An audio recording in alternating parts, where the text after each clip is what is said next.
So we'll get started now. I'm going to turn it over to our Board of Directors Secretary, Ms. Rupa Jolly. Unmute myself. Good morning, There you go. everybody. Welcome all to the community forum. I ask all attendees to please mute themselves if you haven't already, and then we can turn on anyone who's speaking at the time. So my name is Rupa Jolly. As John mentioned, I am a board member and feel very honored to be on the board of Volunteers of America. Volunteers of America Southeast Louisiana serves a multitude of vulnerable populations through over 20 programs. But today we want to take a deep dive on how Volunteers of America's programs build relationships with and empower young people, as I should say. This is life-altering work.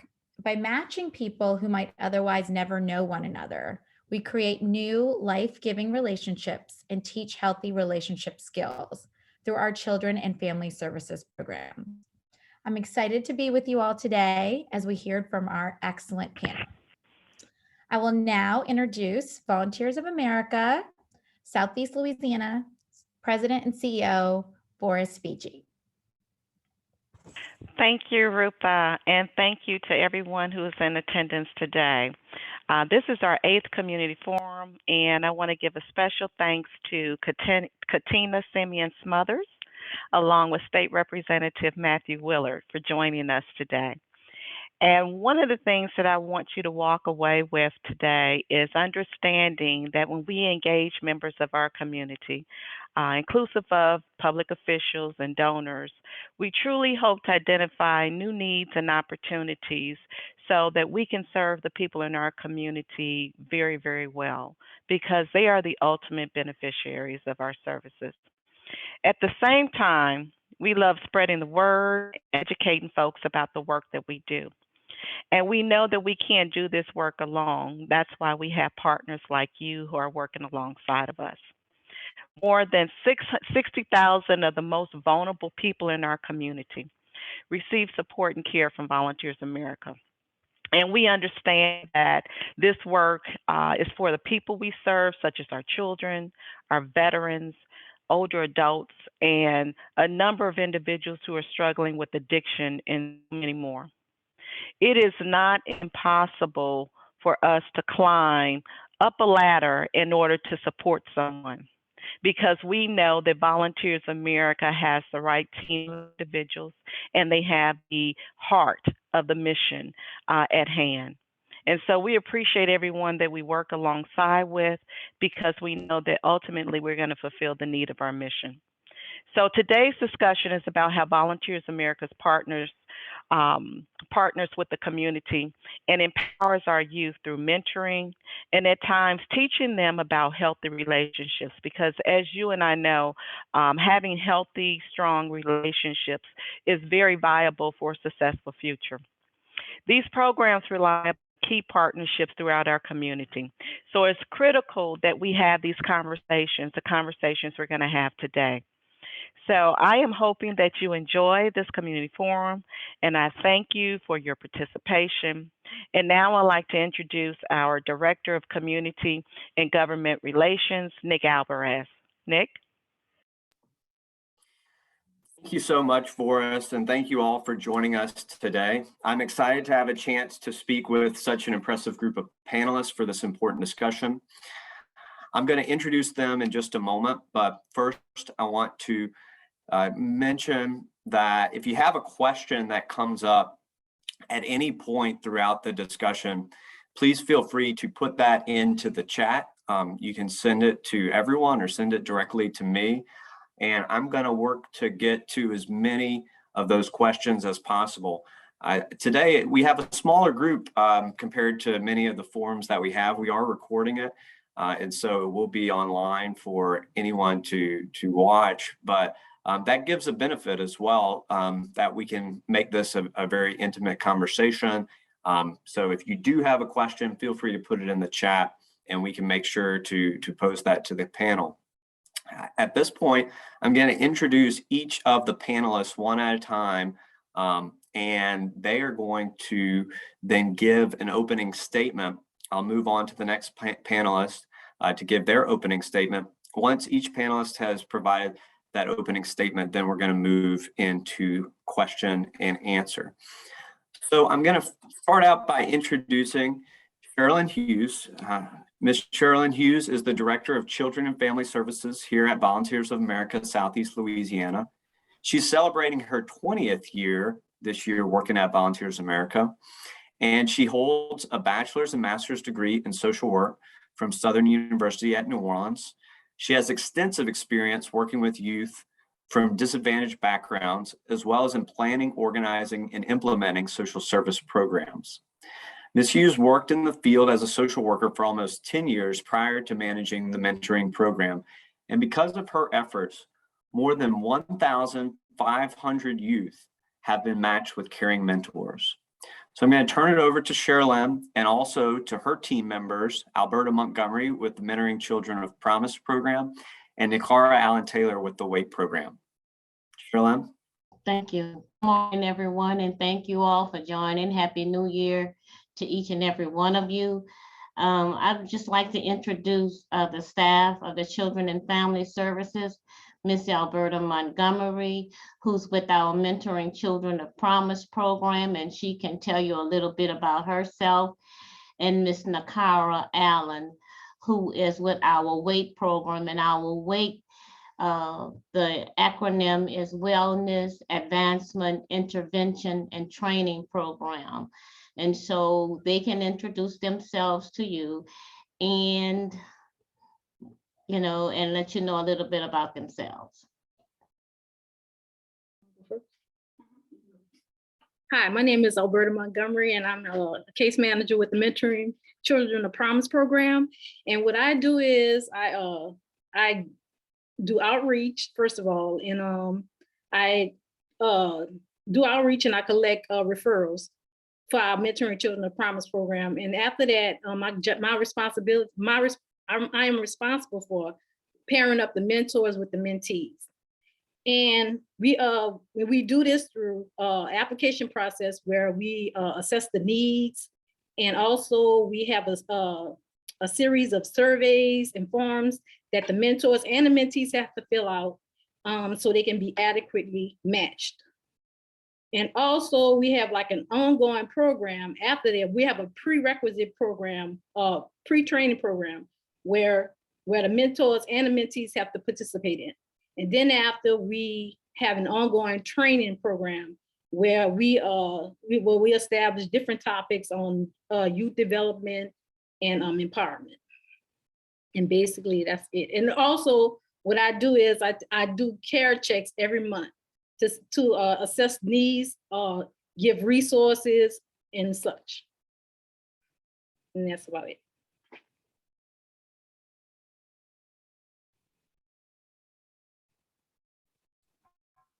Good morning, everyone. My name is Nicara Allen Taylor. I'm a case manager with the WAIT program. The WAIT program is committed to educating ages 14 through 19 on the voluntary refrainment from non-marital sexual activity and teaching the benefits of self-regulation.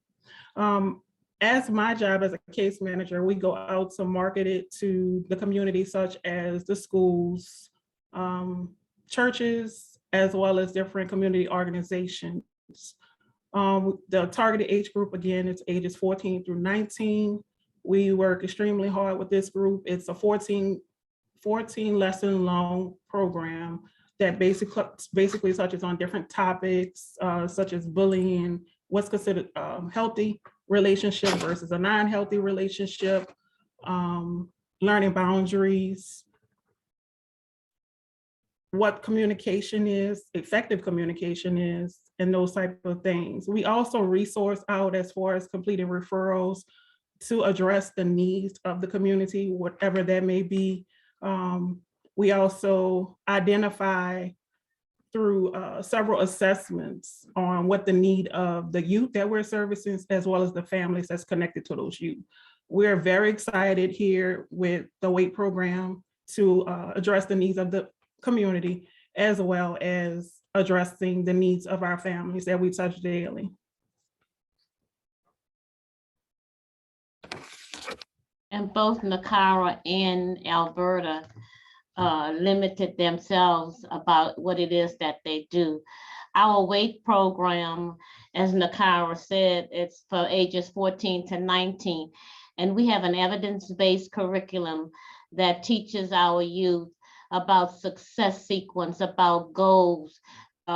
We have done a lot of goal-oriented projects with our youth. We have service youth in the schools, as well as one of the community agencies and churches. We provide this evidence-based curriculum to let our young people know that they can make healthy decisions, they can make positive decisions. They don't need to be under pressure by their peers. And so some of those goals, you know, we try to introduce them to a more positive life than having sex before they're married, to make important decisions about themselves. As far as our Mentoring Children of Promise program, Alberta does go out and recruit. We also receive referrals from the schools, the churches, and community centers. We provide activities for our kids and our mentors to enjoy themselves, to do social things together. We also provide trainings. Alberta provide trainings. Alberta provide activities. Because of COVID, we learned to do different things differently. And so she's provided a lot of outreach for our mentors and mentees to enjoy themselves. So they didn't spread themselves thick enough, but they are doing an excellent job.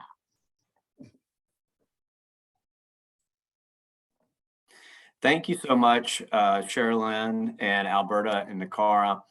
We look forward to engaging in this discussion. And what I love hearing about is the stories of young people in these programs. And I like hearing Ms. Carolyn talk about the evidence basis for these programs, that these are things that have been studied to be effective. But it also just makes sense, right? In terms of thinking about having a relationship and building a relationship, as was discussed in the opening comments from Rupa and from Boris, that when you establish that relationship, it really can make a difference in people's lives and be life-changing. When you work through talking about healthy relationship skills, it can be a real positive. So with that, I'm going to continue on with introductions and opening statements. And just a reminder, if you have questions that come to mind as people are introducing themselves, giving their opening statements, please put those in the chat. So Ms. Katina Semien Smothers serves as the Executive Director of the Louisiana Children's Trust Fund. Mrs. Smothers is an attorney, motivational speaker, and community advocate. As Executive Director of the Louisiana Children's Trust Fund, she oversees the child abuse and neglect prevention efforts throughout the state, while working closely with state and federal partners on policy and programming that positively impacts children and families. Mrs. Smothers has operated a private law practice for more than 20 years that focuses primarily on legal issues revolving around families and children. She received her undergraduate and Juris Doctorate degrees from Southern University in Baton Rouge. So with that, I'll turn it over to Katina Semien Smothers. Well, hey, y'all. Good morning. Good morning. Is it still morning? It is. Good morning.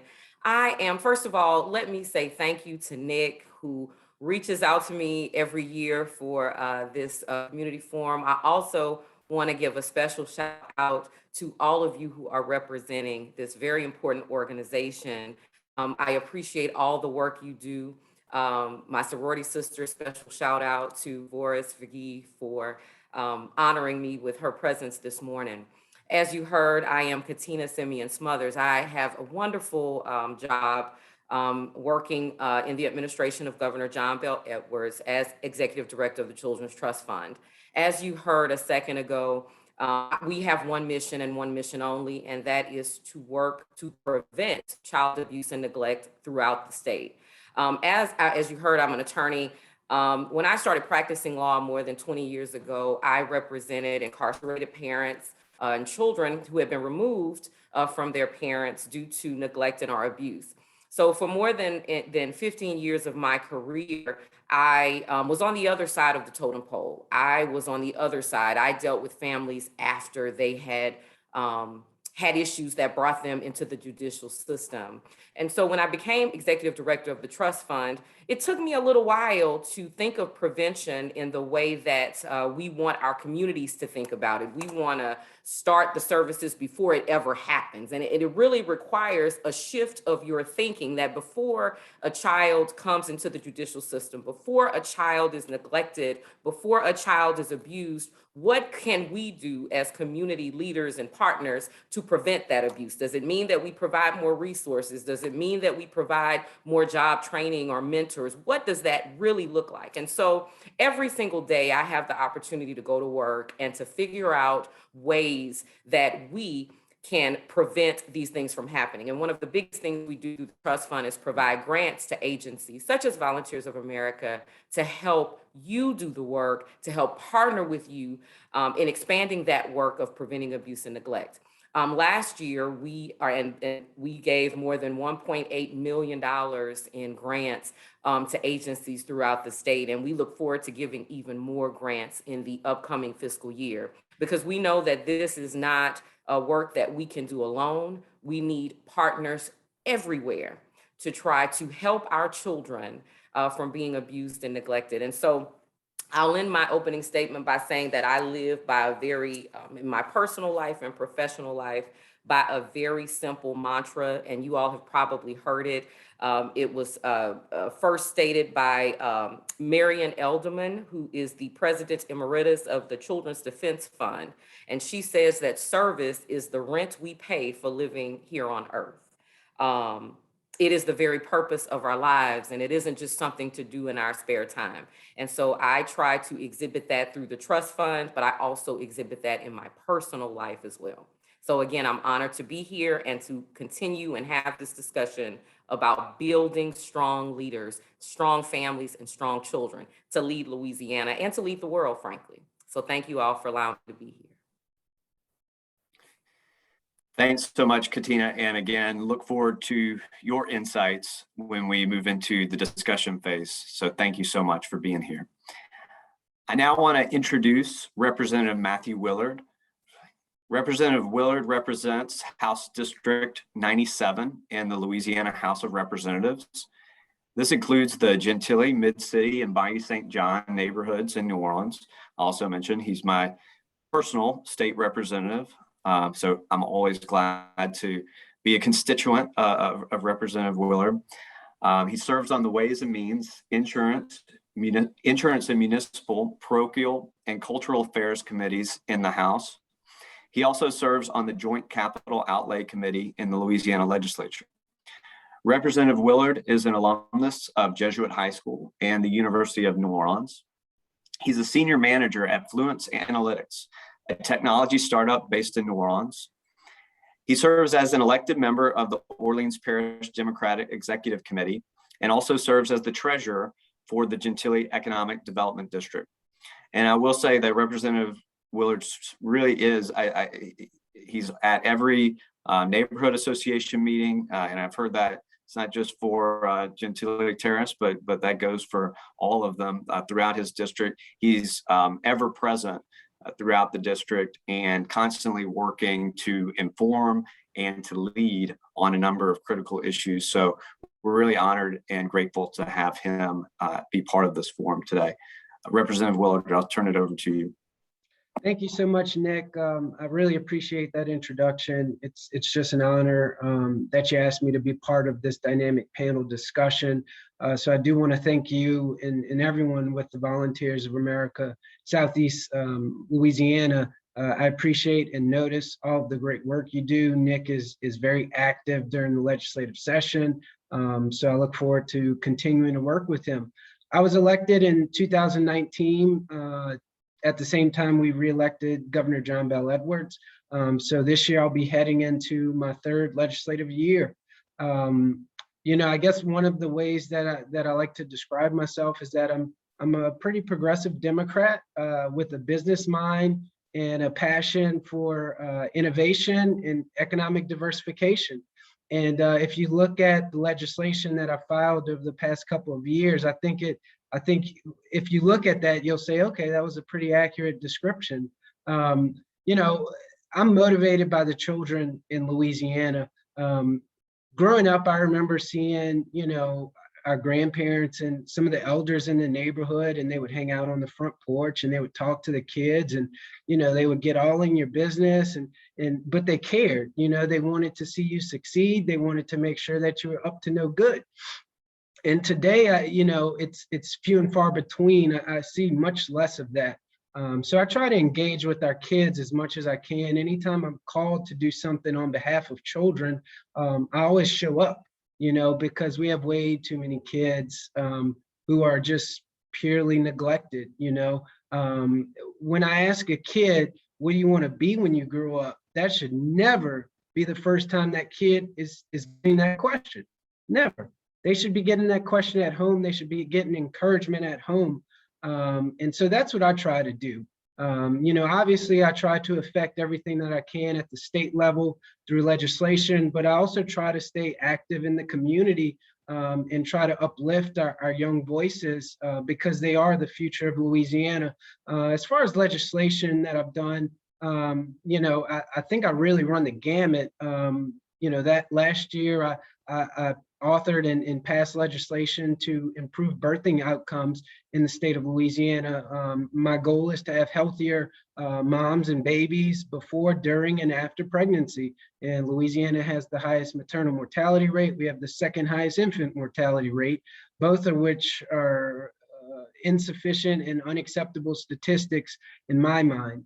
I care about our workforce, because what is Louisiana without its people? Nothing. Right. So I authored legislation to grant sick days to more than 70% of Louisiana's workforce. We were talking earlier today about strong families and strong relationships. And last year I authored legislation to create a strong families tax credit, which unfortunately was defeated because they said it was too expensive. We couldn't afford to have strong families here in Louisiana, which seems like a conundrum to me. I've authored and passed criminal justice reform legislation, which increases opportunities for formerly incarcerated people coming home to get better access to jobs. And work is not done there. We also need to stretch that and expand it into housing. The legislation that I run is for the most part my own legislation. It's things that I care about, and it's ideas that I think will build a Louisiana that is better for its people, and that will ensure that our children stay here and build families and contribute to society here in Louisiana, so that we don't have to continue with this brain drain that we have over the past few years. So I'm very excited to be part of this panel discussion, and I'm really honored that you invited me. Thank you, Nick. Great. Thanks so much, Representative Willard. And I think that this is going to be a great discussion. I just want to provide a reminder to everyone that if you have a question that comes to mind as we enter into this discussion, please do put it in the chat. And we should be able to get to all questions during this time period. But I'm going to start us off. I want to start with Katina Semien Smothers. Katina, last year you were part of the discussion that we had, and you shared a powerful story of the importance of mentorship in your own life. And I was wondering, because probably everyone on this call was not with us last year, and I thought that could really lay the groundwork for, why is mentoring so important? Why are building these relationships so critical within our community for young people. And so I'm going to put you on the spot and have you lead us off in our discussion today. Sure. Thank you so much, Nick. So I'm almost sure the story I told last year was about my aunt and uncle and how they were served as mentors in my life. So I want to make sure that I share that with you. So my family is what would have been known as an Alice family, what we refer to as an Alice family. I can't say that college was even on my radar because my parents would not have been able to afford to have sent me to college. When I was a senior in high school, my aunt, Eva Pico Chenier, who lived in Opelousas, Louisiana, I know you all know where that is. My aunt who lived in Opelousas, Louisiana, reached out to me and said, listen, if you attend my alma mater, which is Southern University, I will pay 4 years tuition for you to go to college. Now, I'm a kid who at the time, I thought my only options were city college or a community college somewhere. I had wonderful grades, but I couldn't figure out how to go to college. My family just didn't have those type of resources, my direct family. So my aunt flew me 2 weeks after I graduated from high school to Baton Rouge, Louisiana, to start college at Southern University, and the rest is history. And once I finished my 4-year degree, I wanted to go to law school, and my aunt and uncle Kenneth Chenier said, okay, if you want to go to law school, we'll support that too, and sent me to law school. They have since passed away, but their mentorship and what they did in my life has made the absolute difference. I absolutely would not be here today without the mentorship from those two, without the push. And I want to share this weekend, true story, Nick, it's God that you asked me about this. So my husband, I was married in June of last year. My husband is a college president in Little Rock, Arkansas. And this weekend, I was able to return the favor to my nephew, who we moved on campus this weekend at Philander Smith College to begin his career as a college student working on his bachelor's degree. And so because my aunt did it for me, I can do it now for my nephew and for my niece. And so I can't tell you how emotional I was this weekend. My aunt and uncle are no longer with us, but what they did for me, I carry every single day, every courtroom I go into, every meeting, they're in my heart. And I am so excited that I now can do it for someone else. And so my little nephew is on campus, Nick, that's why I'm running all over the world because he starts school tomorrow. So it's his first day. And so I'm just really excited to be able to do that. Well, that's just such a beautiful story and such a beautiful story of mentorship.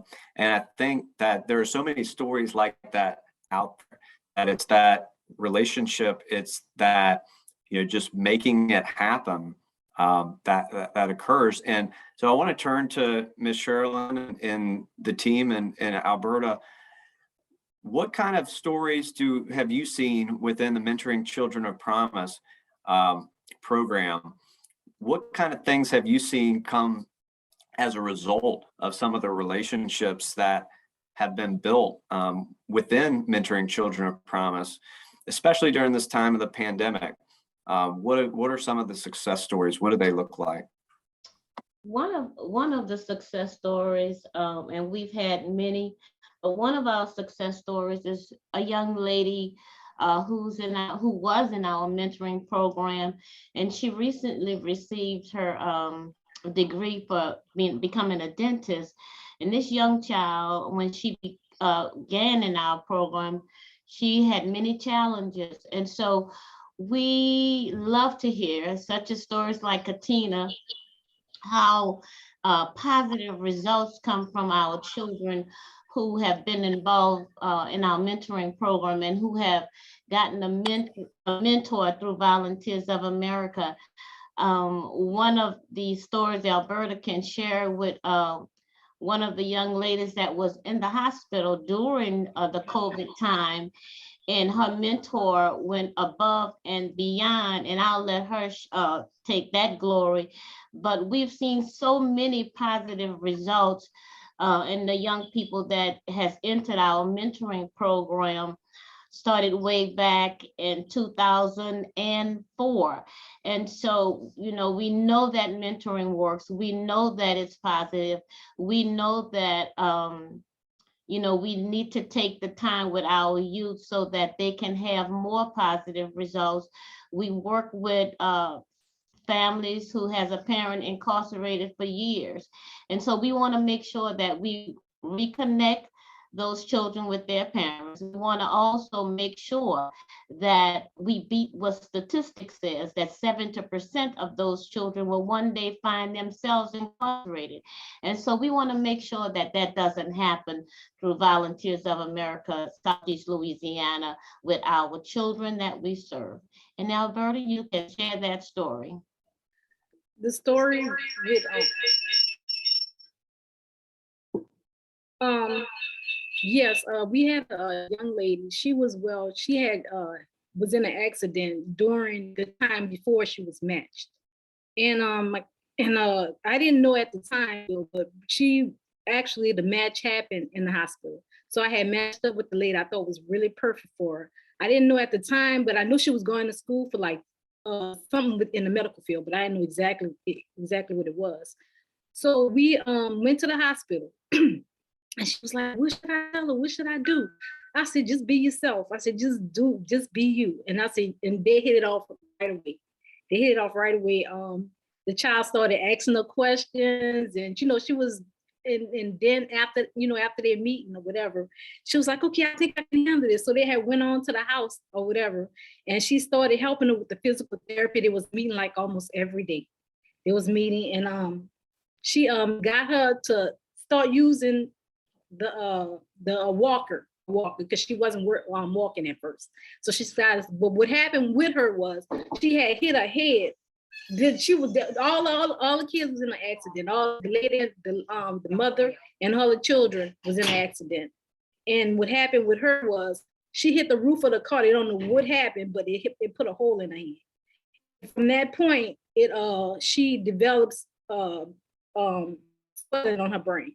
So they had to release the swelling. So she was in a coma for a few days, and then after that she got out or whatever. And at the time when I was asking the lady, do she want to take on the child? She was like, I don't know if I can, She said, she was more than willing to do it. After I told her, I didn't know all that had happened to her, but she was more than willing to do it, and it was a success story. So Caitlin has moved. Well, the mental name is Caitlin. She has moved on to take care of grandmother but she still have an impact, and she still, she still calls her and connects with her and everything. But through Caitlin, she recovered. Like, she started walking, she started talking. I mean, she really started, and then she got this little Swayze, like savvy, little sassy attitude, and they just connected, and she did all kind of stuff with her, and it really was adorable story. She really made a lot of progress with her. So that was one of our success stories. That's great. And I love hearing the success stories. And I want to turn now to Representative Willard and pose to him the question of, what mentors have you seen? What stories have you seen, whether it's personal experience, whether it's, a constituent in the community, whether it's, experience with a program in particular? Where have you seen the impact of mentorship in your life and in your work and experience? Thank you, Nick. For me personally, if you listen to my bio, it's not far-fetched to see that I came from a great home. My parents are still married today, so my mentorship started at home. One of the most valuable tidbits of insight that I received from my family growing up was that they always encouraged me. And as I talk to our young kids today, that's not the case for a lot of them. So in particular, my mother always encouraged me. If I brought home a 93 on a test, she would ask me why I got this question wrong. She always brought out the best in me. And she always told me, Matthew, you can do whatever you want in life, but the higher your dreams are, the bigger your ambitions are, the more work you'll have to put forth and the more dedication and discipline you'll need to bring into your life. So, she encouraged me, but at the same time, she was very realistic. I had mentorship opportunities abound. So I try to pass that on and pay it forward as I go throughout in the community. I know Volunteers of America has some great programs that connect our youth to mentors in the community. Son of a Saint is another amazing mentorship program that we have here in New Orleans. And they're actually getting ready they may have already moved into District 97 around Esplanade Avenue. We just need to engage with our kids more. And I think one of the best places, we have to meet them where they are. So I'm the youngest member in the legislature. I like to stay active. I go play basketball at the public courts here in New Orleans. And depending on the time I go, there's usually some kids around.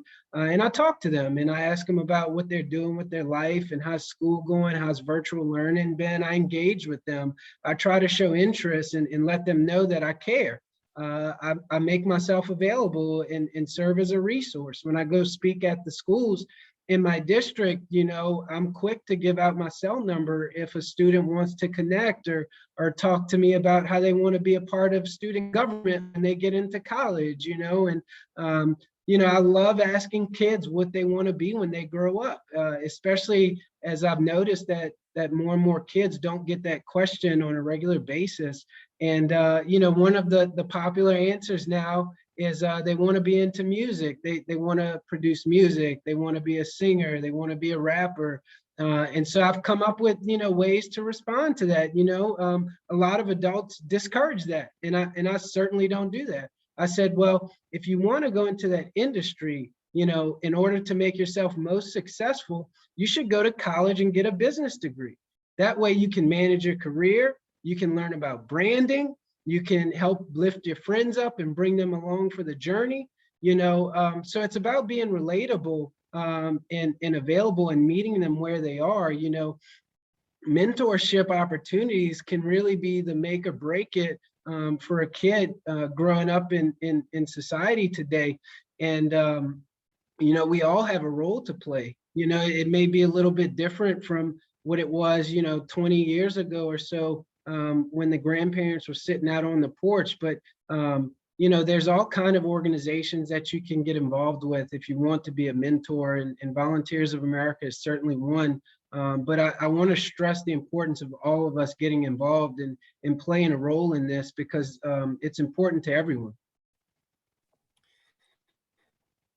Yeah, and what I really like that Representative Willard brought out is this idea that it's a community-wide responsibility in terms of mentorship. And so we have formalized programs that are an important piece of that.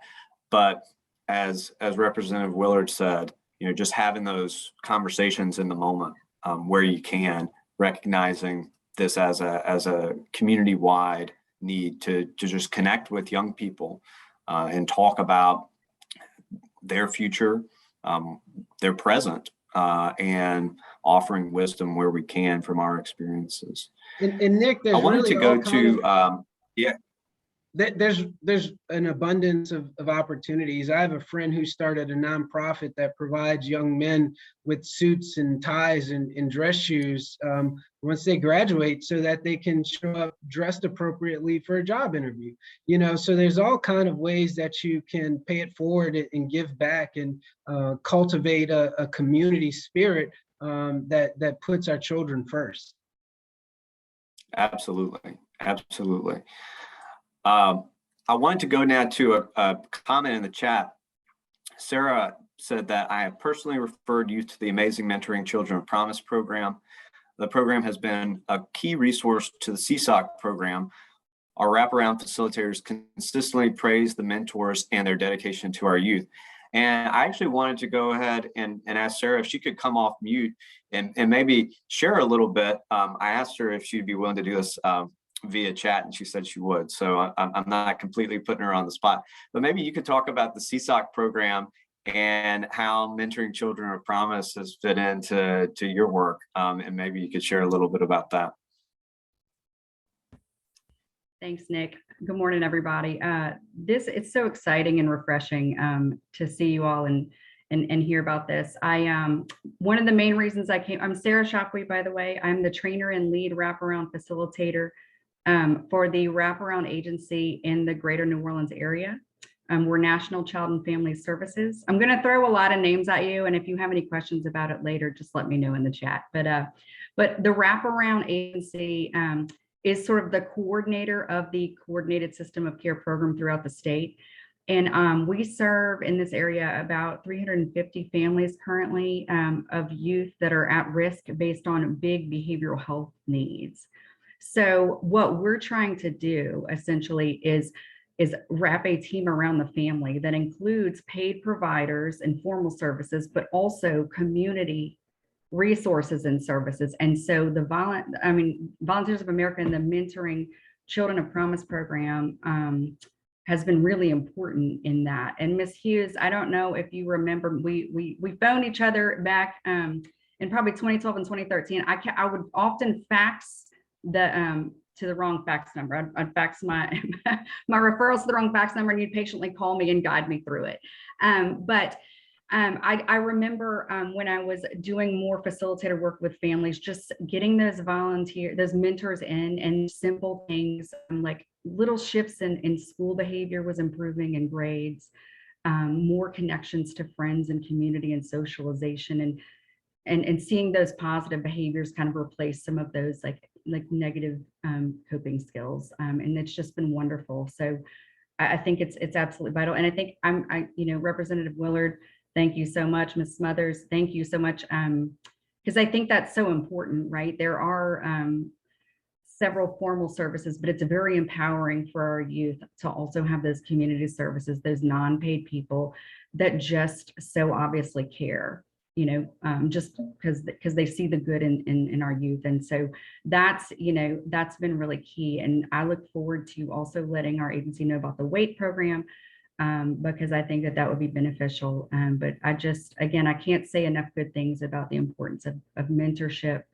and how it's personally improving the lives of the youth that we serve. Great. Thank you so much, Sarah. I do remember you, and I do remember your agency. I want to turn now to Katina Semien Smothers. I know she has to jump off in a few minutes, and so I wanted to make sure that we got all the insights from her. And so, Katina, talk to us a little bit about the Louisiana Children's Trust Fund and kind of where you see things going in terms of youth in our state. Particularly, what are the key strategies, the key partnerships that are needed at this time? So as we're thinking as an agency, as we're thinking as a community in Southeast Louisiana, how do we make sure that we're utilizing the best practices and fitting into kind of the overall strategy as you see it in terms of empowering our young people here in our state? So, the one thing about the trust fund that I enjoy is, and I share with our community of partners, is that we want to move our state to a prevention mindset. That's the most important thing. We want to partner with agencies. So let me say that collaboration is the key to winning this. Collaboration is the key to building stronger families. We cannot do it alone. The first thing that you throw out of the window, as my grandmother would say, you got to throw out of the window this idea, this notion that you work alone in order to build up communities. It doesn't exist. It is collaboration, not competition, that makes us stronger. So I absolutely believe that. So if you ask me a strategy for the trust fund, I think that was your question. My strategy is to continue to build collaborations so that we can further our mission of preventing abuse and neglect. I'm often asked, there used to be, and we are working to reinstitute the Prevent Child Abuse Louisiana chapter here.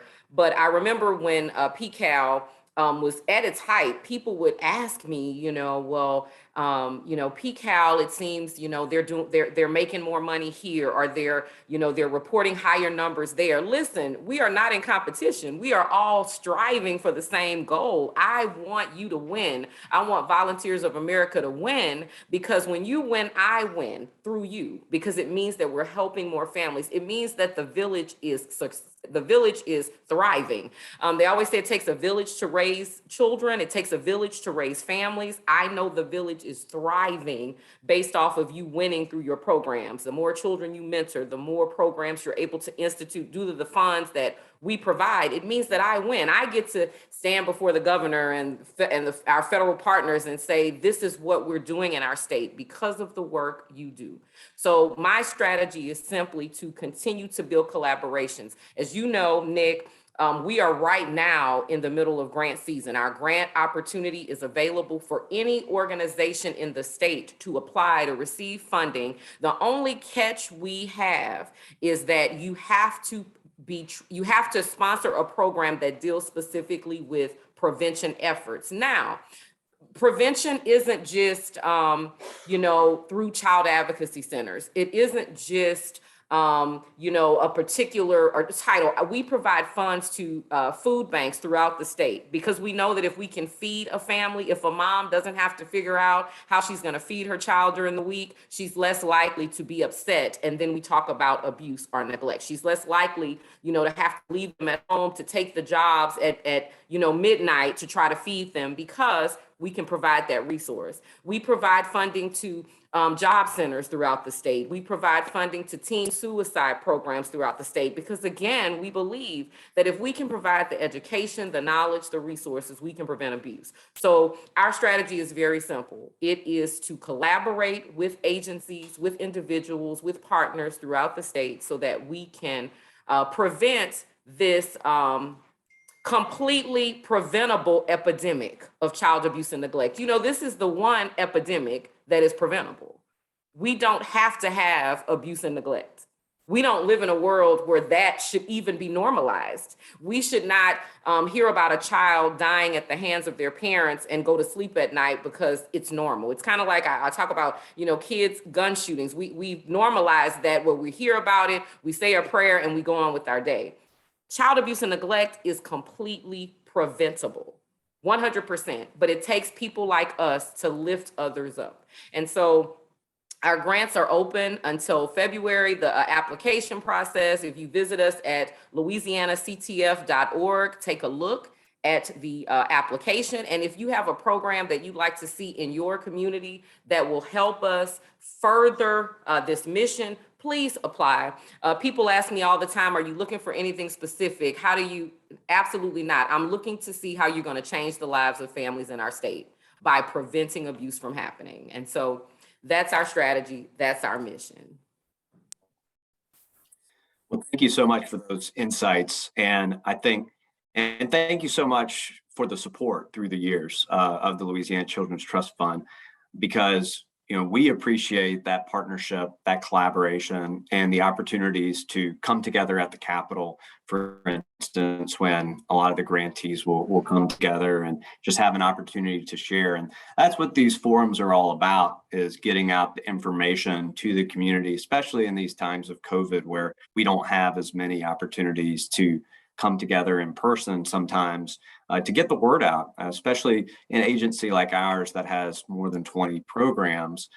Sometimes folks aren't familiar with our mentoring program. And so I think that's a great segue now. And Nick, let me say this, just because I have to close out, and this is real quick. You said something, and I just want to say this, and I say this a lot in my office, and I'll share this with you, and I'm sure that State Representative Willard will agree. You don't have to be known to be notable. You don't have to be seen to be significant. You just have to show up.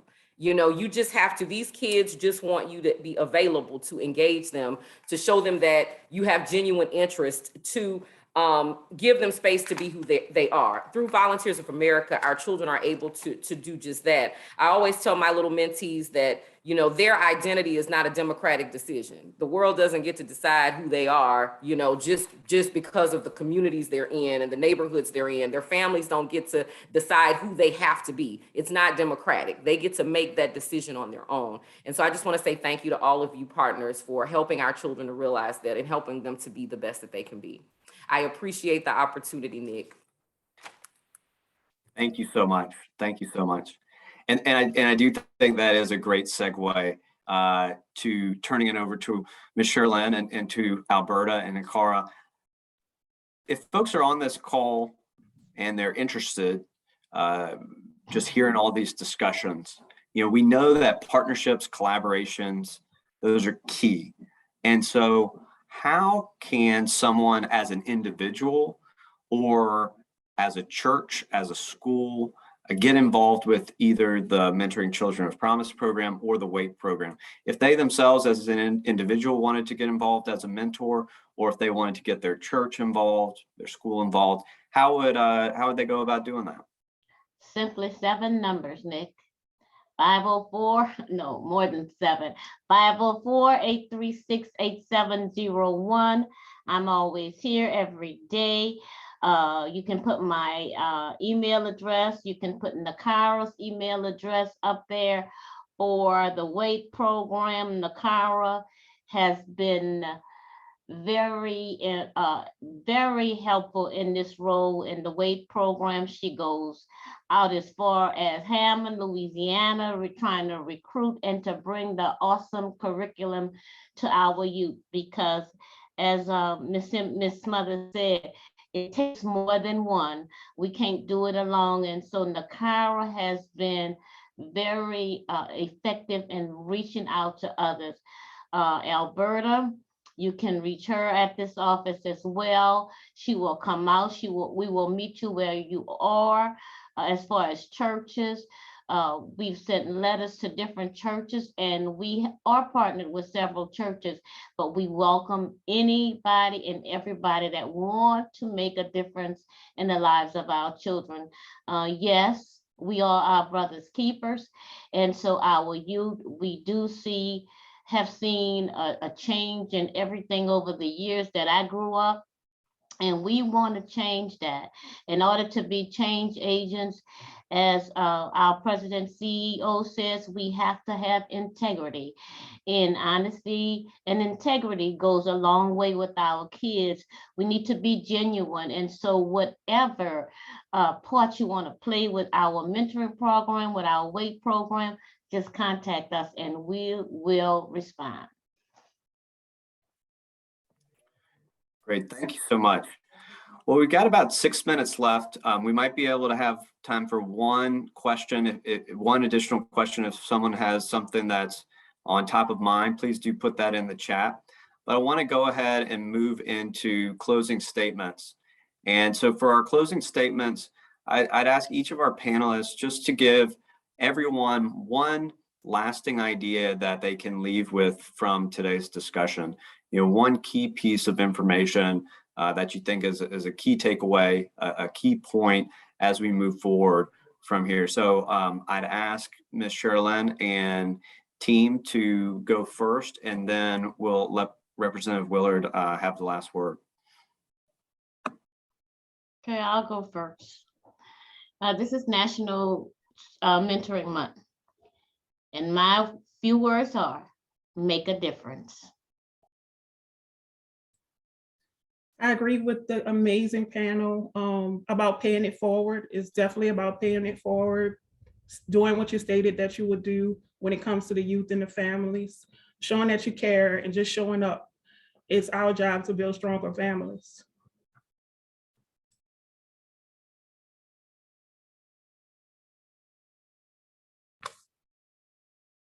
And it's ditto for me. I enjoyed this panel. I enjoyed all the encouraging words everybody said.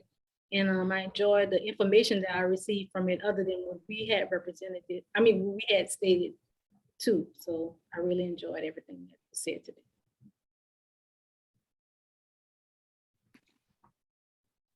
And Nick, I think Ms. Hughes put it brilliantly and succinctly, make a difference.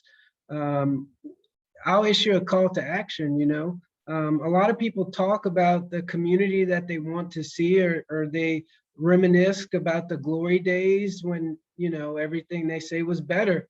You can't do that from the sidelines. You have to step up, you have to answer the call, and you have to take action. You know, there are opportunities galore to impact the lives of our youth here in Louisiana today.